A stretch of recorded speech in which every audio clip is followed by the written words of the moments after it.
burrito.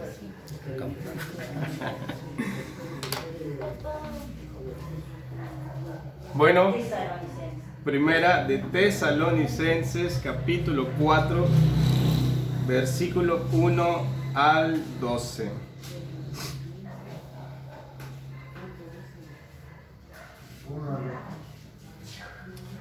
¿Ah? Bueno, hermanos, el propósito de... Gracias. ¿Ya están ahí? Primera de Tesalonicenses, capítulo 4, versículo 1 en adelante.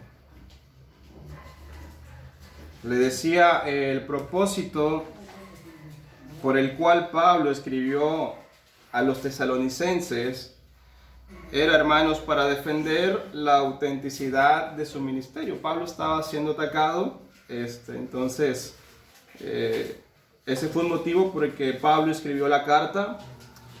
También la escribió para aclarar la verdad sobre el regreso del Señor por su iglesia. Y había ahí alguna confusión acerca de eso. Entonces había hermanos que habían dejado de trabajar porque decían, bueno, si ya Cristo va a venir, ya no tiene sentido trabajar. Y estaban esperando a que Cristo volviera. Y el tercer punto, hermanos, también fue de animarlos a vivir vidas santas y agradables delante del Señor. Y bueno, hermanos, quiero hablarles en esta tarde de eso, siendo agradables a Dios. Vamos a orar y que Dios nos ayude en esta tarde.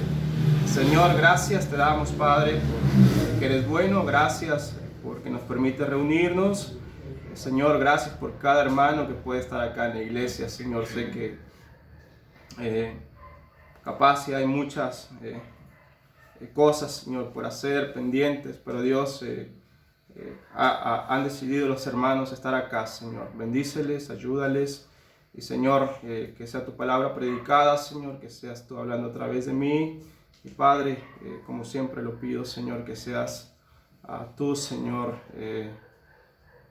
animando a tu iglesia, que seas tú, Señor, edificando a tu iglesia, Padre. Gracias por todo, te lo pedimos en el nombre de Jesús. Amén. Amén. Bueno, vamos a leer solamente del versículo 1 al versículo 3. Versículo 1 al versículo 3. Y ahí vamos poco a poco estudiando. ¿Okay? Dice, por lo demás, hermanos, os rogamos y exhortamos en el Señor Jesús, que de la manera que aprendisteis de nosotros cómo os conviene conduciros y agradar a Dios, así abundéis más y más, porque ya sabéis qué instrucciones os dimos por el Señor Jesús. Y acá comienza, hermanos, también Pablo con una lista acerca de cómo es de que los hermanos en ese tiempo tenían que vivir. Pablo les estaba diciendo, y lo mismo aplica para nosotros, ¿verdad? La palabra de Dios, hermanos, sigue vigente. Dice, pues la voluntad de Dios es vuestra santificación, que os apartéis de fornicación. Y hermanos, ya sabemos, hermanos, que la voluntad de Dios quiere decir propósito, ¿verdad? El propósito que Dios tiene para nosotros es que andemos, que estemos viviendo vidas santas. A veces estamos, Señor, yo quiero que me digas cuál es tu voluntad, Señor, yo quiero que me muestres tu voluntad. Y hermanos, es tan fácil y tan sencillo encontrar la voluntad de Dios. Dice, pues la voluntad de Dios es vuestra santificación. Ahí comenzamos a hacer la voluntad de Dios. Y hermanos, Dios quiere que nos purifiquemos. Dios quiere que nuestro estado sea de continua pureza. No que vivamos una vida cristiana de santidad intermedia, que hoy soy santo y hoy practico la santidad, después mañana, bueno, no amanezco capaz con el deseo de practicar la santidad o de vivir en santidad, la interrumpo y pasado mañana vuelvo a vivir en santidad. No, vamos a ver qué es lo que nos dice Primera de Pedro capítulo 1. Primera de Pedro capítulo 1.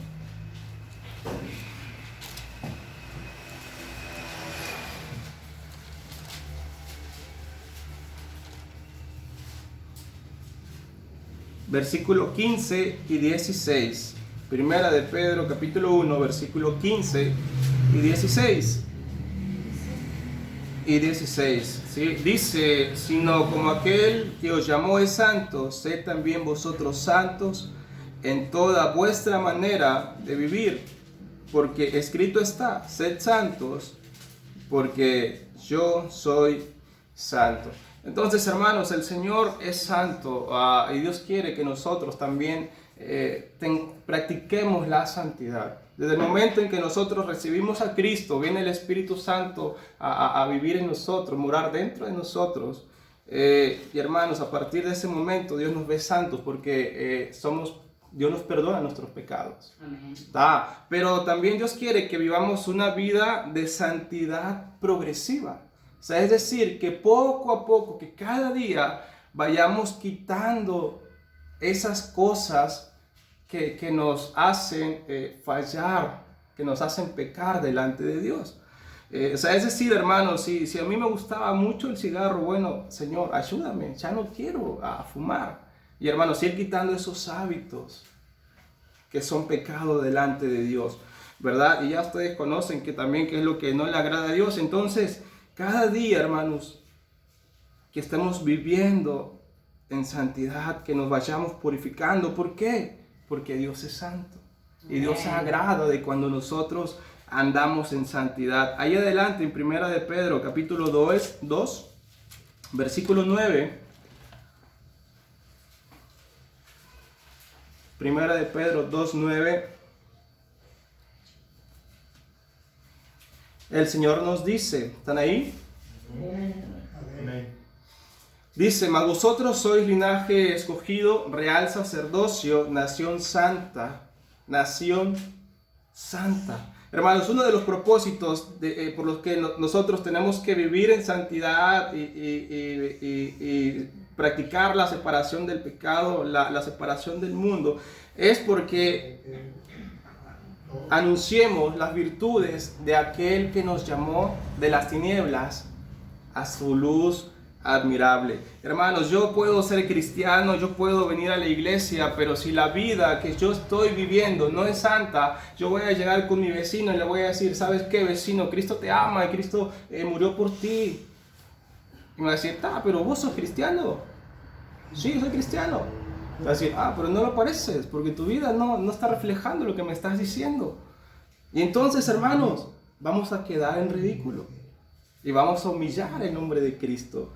Entonces, cuando nosotros, dice Nación Santa, vamos y anunciamos las virtudes de aquel que nos llamó de las tinieblas a su luz admirable. Y vamos a ir con el vecino, te invito a la iglesia, Cristo te ama. Y el vecino, sí, está bien, vamos a la iglesia.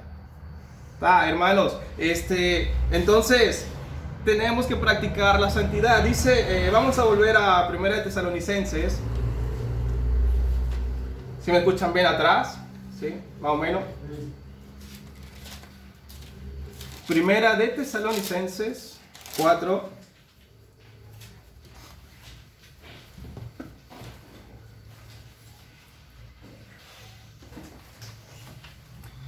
Y hermano, qué tremendo cuando te dicen, no pareces cristiano. A mí me ha tocado vivir esa experiencia cuando estaba más joven y que tuve un tiempo de alejamiento de Dios.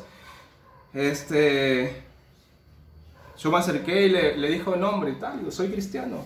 La respuesta de este hombre fue, mira, no lo pareces. Y hermano, eso me pegó y dice, ¿qué estoy haciendo con el nombre de Cristo?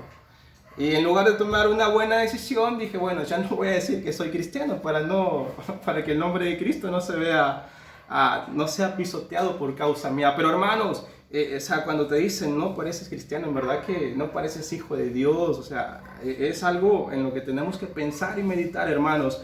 Dice, la voluntad de Dios es vuestra santificación, que os apartéis de fornicación. Y hermanos, cuando vamos a la raíz de la palabra fornicación, en la concordancia Strong, nosotros sabemos que sabemos lo que significa, hermanos, pero cuando vemos que significa prostitución, adulterio, e incesto, tener lujuria indebida de cualquier sexo. Eso moralmente, figurativamente, significa practicar la idolatría. Y hermanos, Dios nos está diciendo, ¿sabes qué? Dios quiere que te apartes de todo eso. Dios no quiere que estés conviviendo con eso. Y apartarse quiere decir uno mismo restringirse de lo que a Dios no le agrada. Como cuando uno está enfermo, hermanos, y uno dice, bueno, yo soy, hipertenso y yo no puedo comer sal. Y entonces uno mismo se abstiene porque no quiere tener problemas. En la vida cristiana es lo mismo. Debemos de apartarnos de fornicación, debemos de restringirnos nosotros mismos, debemos de abstenernos de aquellas cosas que son contra el espíritu, hermanos. Debemos mantenernos alejados distantes de todo lo que va en contra de Dios. A veces nos creemos tan espiritualmente, no, pero yo estoy bien espiritualmente, yo estoy ahí, y andamos ahí, hermanos, coqueteando con el pecado, y andamos ahí en la raya, un pasito, que sí, que no, y estamos ahí, que sí, que no, y hermanos, en una de esas, ¡pam!, vamos a resbalar. Dice, el que piensa estar firme, mire que no caiga. Por ahí comienza la caída de uno, por la altivez. No, a mí no me va a pasar. No, hermanos, hay que tener cuidado. Somos hombres, tenemos la naturaleza del pecado, y hermanos, por ahí y podemos resbalar, ¿verdad? Entonces Dios quiere que nos alejemos de todo eso, que los hombres tengamos cuidado del trato con el sexo opuesto, que no demos lugar, hermanos, a nada de eso, y también que tengamos cuidado de practicar la idolatría. En el Antiguo Testamento, cuando el pueblo de Israel tenía otros ídolos, bueno, Dios también se refería a eso como fornicación, que se andaban fornicando. Y hermanos, nosotros muchas veces podemos caer justamente en eso. No le queremos ceder nuestro corazón a Dios. Decimos, pero es que Señor, yo no quiero hacer eso, Señor. Y ahí en nuestro corazón está esa lucha de cederle, le cedo, no le cedo mi corazón a Dios por completo. Y hermanos, cuando no se lo cedemos, nosotros estamos siendo egoístas y a veces nosotros mismos nos tenemos como ídolos, ¿cierto? Hoy en día pasa muy a menudo, y yo he conocido cristianos jóvenes, muy jóvenes, que son de mi edad, y dicen, bueno, es que yo quiero servir a Dios, pero yo primero quiero realizarme como persona. Yo primero quiero realizarme profesionalmente. O sea, yo para eso estudié, porque quiero trabajar. Pero Dios te está pidiendo otra cosa. No, pero es que Dios me entiende. Y yo quiero hacer primero lo que a mí me hace sentir bien. Y hermano, no le estás dando el primer lugar a Dios, ¿verdad? Porque queremos primero satisfacer nuestros deseos, queremos primero satisfacer nuestras necesidades. Hermanos, andamos los jóvenes ahí afanados por querer estudiar, por querer tener una carrera, porque es que si no estudio no me va a ir bien, y es que si no estoy preparado académicamente no voy a tener nada en la vida. Y hermano, ¿quién te dijo que si no estudias no vas a hacer nada en la vida? ¿Quién te dijo eso? Hermano, Cristo murió por ti. Tengas o no tengas estudios. Pero el mundo te ha hecho creer que si no estudias no vas a hacer nada en la vida.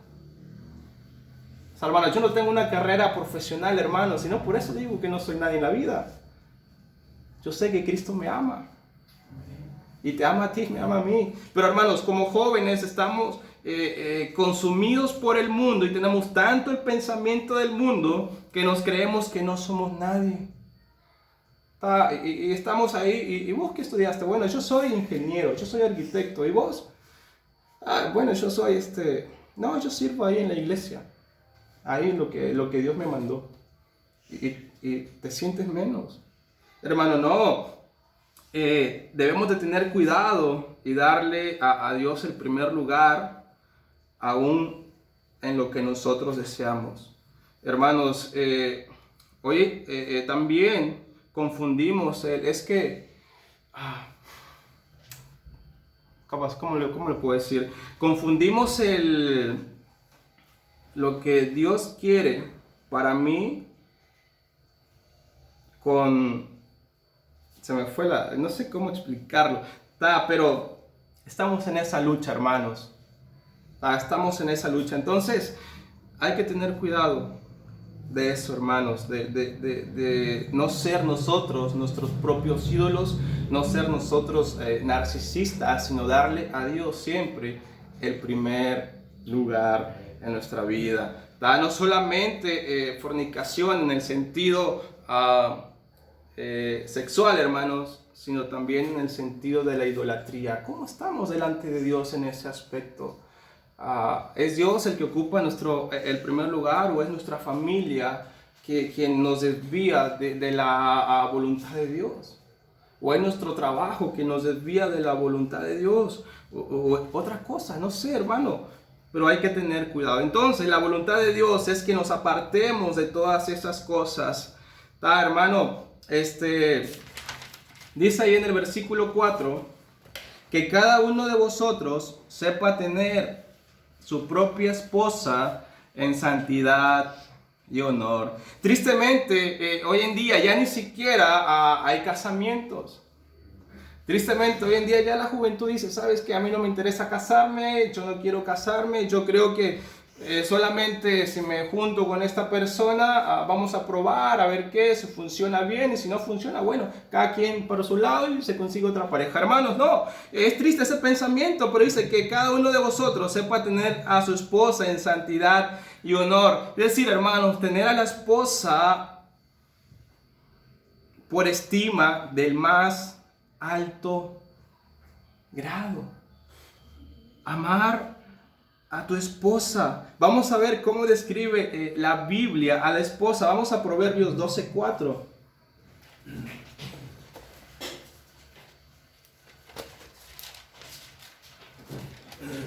Proverbios 12:4. ¿Están ahí?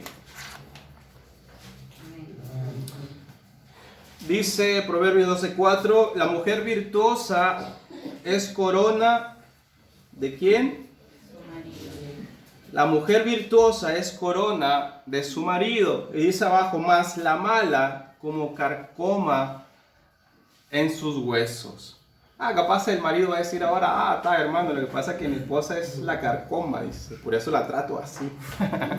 No, hermanos, pero la mujer virtuosa es corona de su marido. La Biblia dice que es esa coronita, hermanos. Esa corona. Sí, hace calor.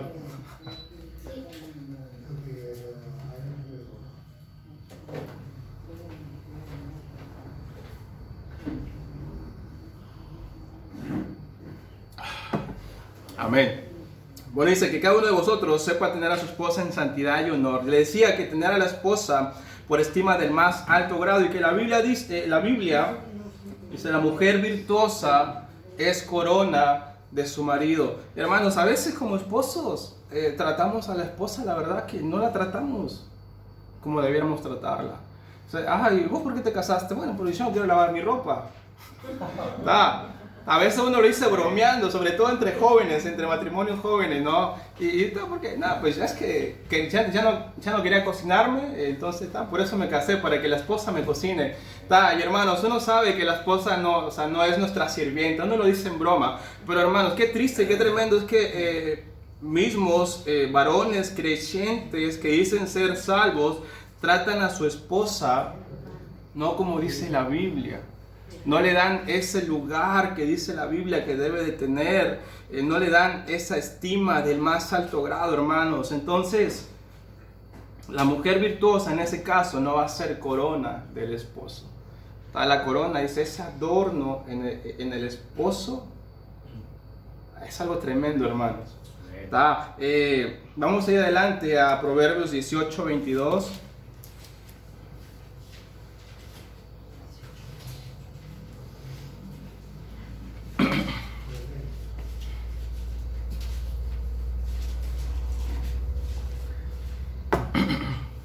Proverbios 18:22. ¿Están ahí? Dice, el que haya esposa, halla el bien. ¿Y qué? Que alcanza la benevolencia de Jehová. El que haya esposa, halla el bien. Y ¿sabes qué, hermano? Alcanza el favor de Jehová. Hermano, si no estás casado, acá solamente hay uno que no está casado. Hermano, el día que te cases, ¿sabes qué? Un favor especial de Dios. Alcanza la benevolencia de Jehová, ¿verdad? Y entonces, hermanos, haya el bien. La esposa es esa, la esposa nos ayuda, la esposa ora por el esposo, la esposa a veces sostiene al esposo cuando andamos ahí cabizbajos, desanimados, andamos preocupados. Sabes que la esposa llega, te da una palmada, te anima, dice, estoy orando por ti, para que Dios te dé sabiduría, te fortalezca. Y hermanos, esa es la benevolencia de Dios para con nosotros.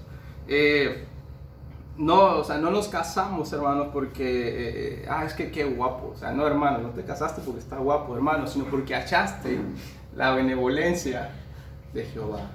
¿Sabe qué? Esa es una bendición que el Señor nos da, ¿verdad? Hay unos que decían, hermano Jonathan, vos nunca te vas a casar, hermano, mira cómo estás. Y bueno, hermano, la gracia de Dios, ¿verdad? La gracia de Dios, o sea, no es porque uno sea como sea, ¿no? La gracia de Dios. Entonces, hermanos, varones casados, debemos de tratar a nuestras esposas, dice Pedro, como a vaso más frágil.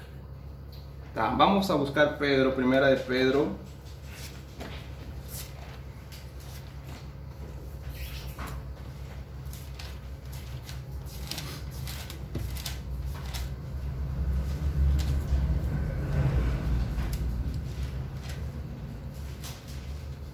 Primera de Pedro 3:7.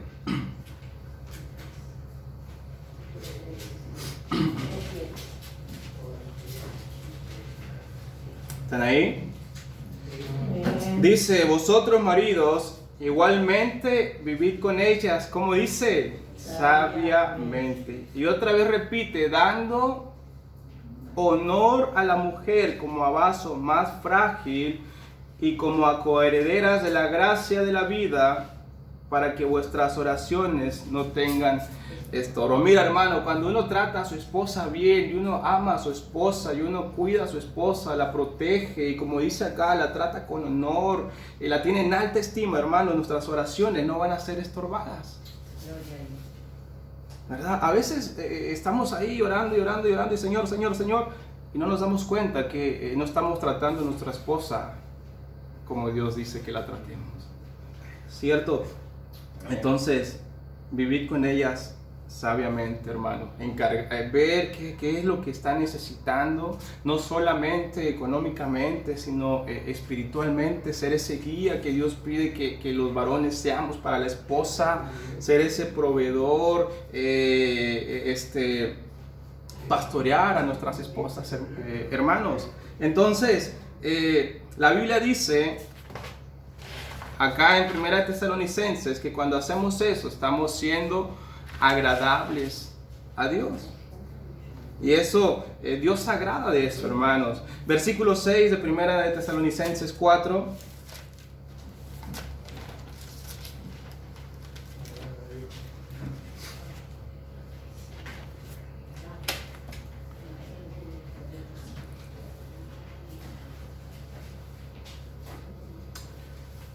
Primera de Tesalonicenses 4, volvemos, versículo 6.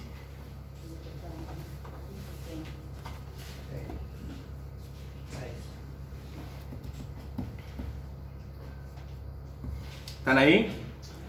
Dice que ninguno agravie ni engañe en nada a su hermano, porque el Señor es vengador de todo esto, como ya os hemos dicho y testificado. Recuerden, hermanos, que estamos hablando de una vida que sea agradable delante de Dios. Y parte de esa vida que Dios nos pide es que no estemos agravando ni engañando en nada a nuestro hermano. ¿Ok? Eso quiere decir, hermano, que no estemos insultando a nuestro hermano, que no lo estemos perjudicando, que no estemos levantando falso testimonio de nuestro hermano. O sea, no.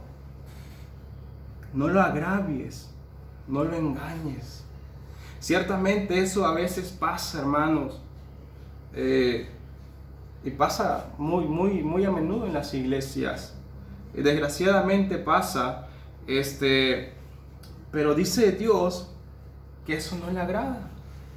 Eso es contra Dios. ¿Ok? Y eso pasa, hermanos, cuando generalmente uno tiene celos de algún hermano de la iglesia. Eso pasa, hermanos, cuando estamos deseando el ministerio que tiene el otro hermano. Está en nuestra mente finita, dice, pero yo pudiera estar en ese lugar. Yo pudiera tener ese ministerio. Y yo lo pudiera estar haciendo mejor que Jonathan. Y comienza ese hermano, hermanos, a hablar de nosotros, comienza a cometer agravios, comienza a murmurar acerca de mí, y lo estamos perjudicando, hermanos, al hermano. Porque mira, hermano Agustín, mira que Jonathan, yo lo vi el otro día y comenzamos a levantar falsos testimonios. Yo lo vi que iba por ahí y no sé, llevaba algo en la mano, no sé, parecía un cigarro. Y comenzamos, hermano, por los celos a veces a tener ese tipo de cosas. O a veces nos creemos espiritualmente tan superiores a otro que cuando comete algún error en la iglesia o en su ministerio, somos los primeros que ponemos el dedo ahí, primeros que señalamos. Hermano, eso no debe de ser así. ¿Sabe qué? Vamos a Santiago, capítulo 3.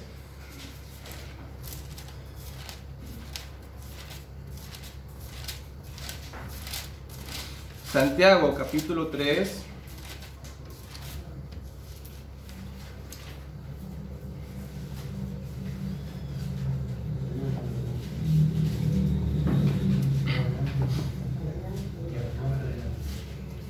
Santiago capítulo 3, del versículo 1 en adelante, yo voy a leer y usted me sigue con su vista.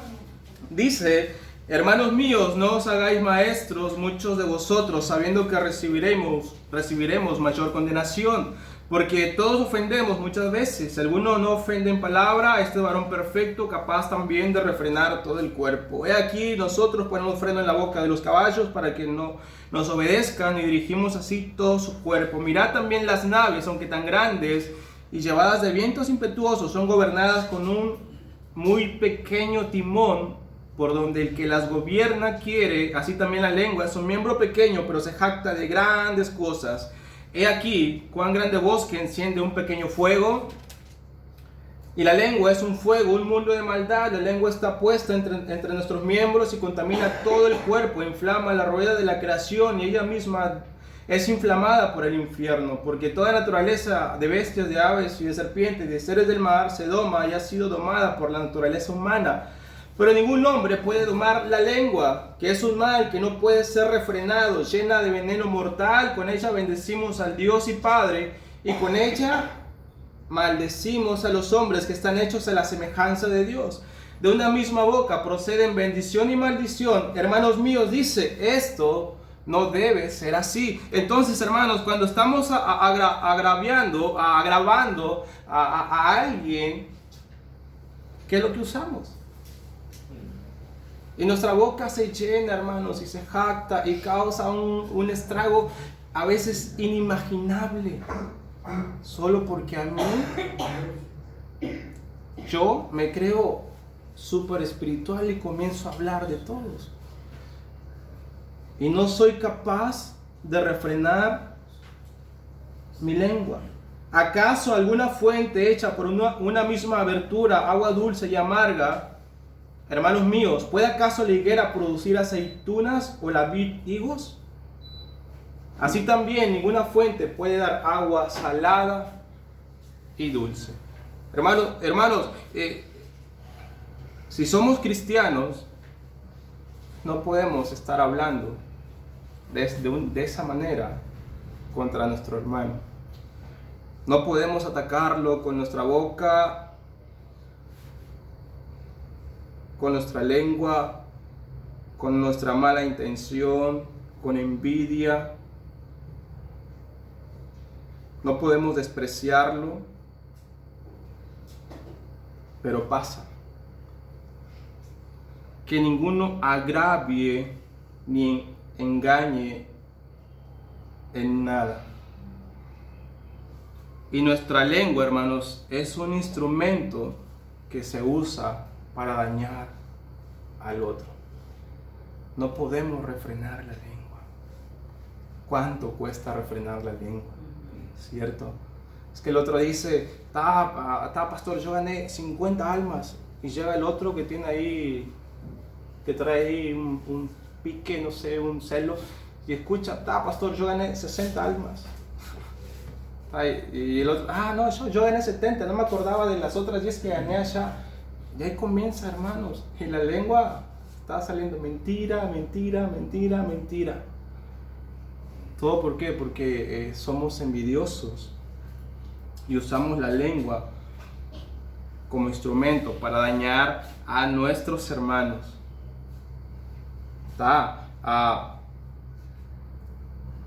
Y qué tremendo eso, hermanos. Eso puede destruir ministerios, puede destruir vidas, la lengua. Es un pequeño fuego. Y pone de ejemplo al barco. Un timón pequeño, ¿cómo controla tremenda nave? No, sí, la lengua, hermanos. Cuando murmuras de nuestro hermano, lo estamos perjudicando. Entonces, hermanos, cuando hacemos esas cosas, no estamos viviendo agradable a los ojos de Dios.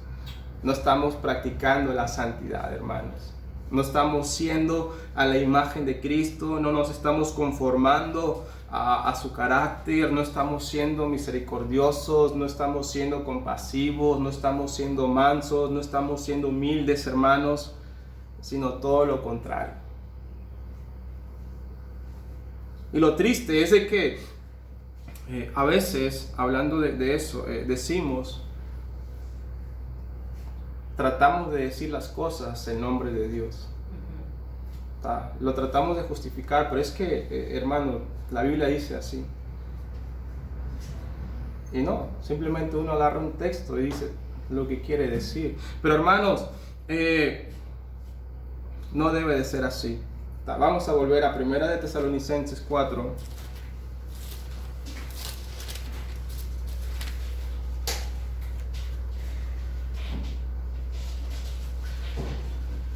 Versículo 6 dice que ninguno agravie ni engañe en nada a su hermano, porque el Señor es vengador de todo esto, como ya os hemos dicho y testificado. Versículo 7 dice, pues no nos ha llamado Dios a inmundicia, sino a santificación.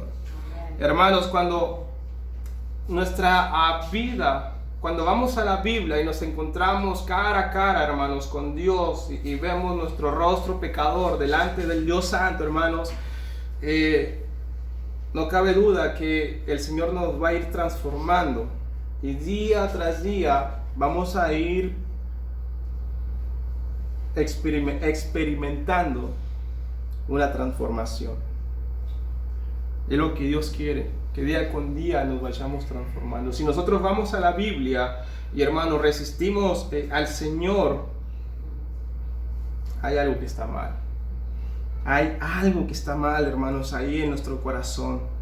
Dios no quiere contención. Dios quiere que nosotros, varones, como lo dije, tratemos bien a nuestras esposas, que estemos en santificación, que nos apartemos de fornicación, que no estemos, hermano, en pleito con el hermano, que no estemos ahí dando y recibiendo. O sea, no. Dios quiere, como dice, no nos ha llamado Dios a inmundicia, sino a santificación. Inmundicia quiere decir impureza física o moral, pero también da una definición que es algo demoníaco, hermanos. ¡Qué tremendo!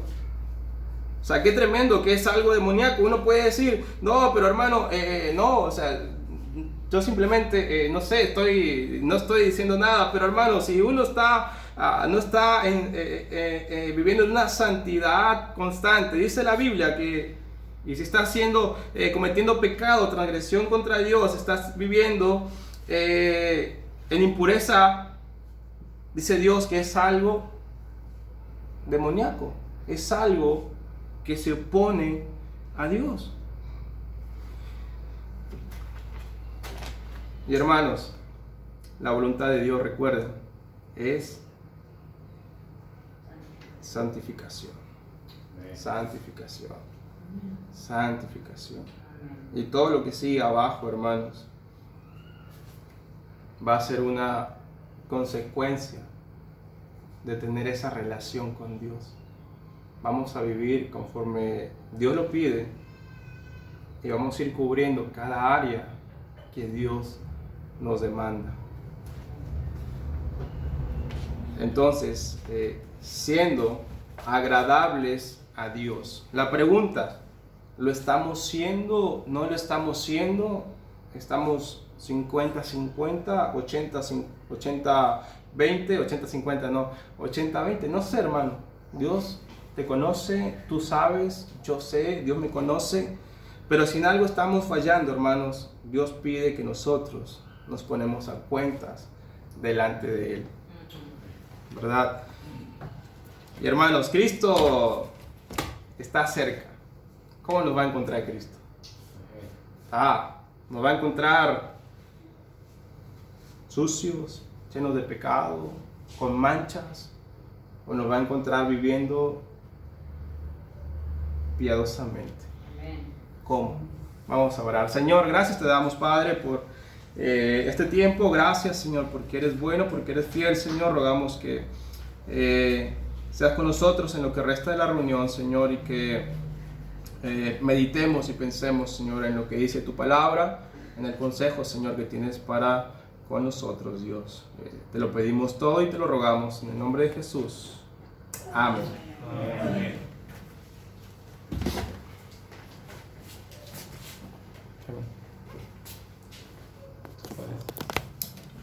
Maybe.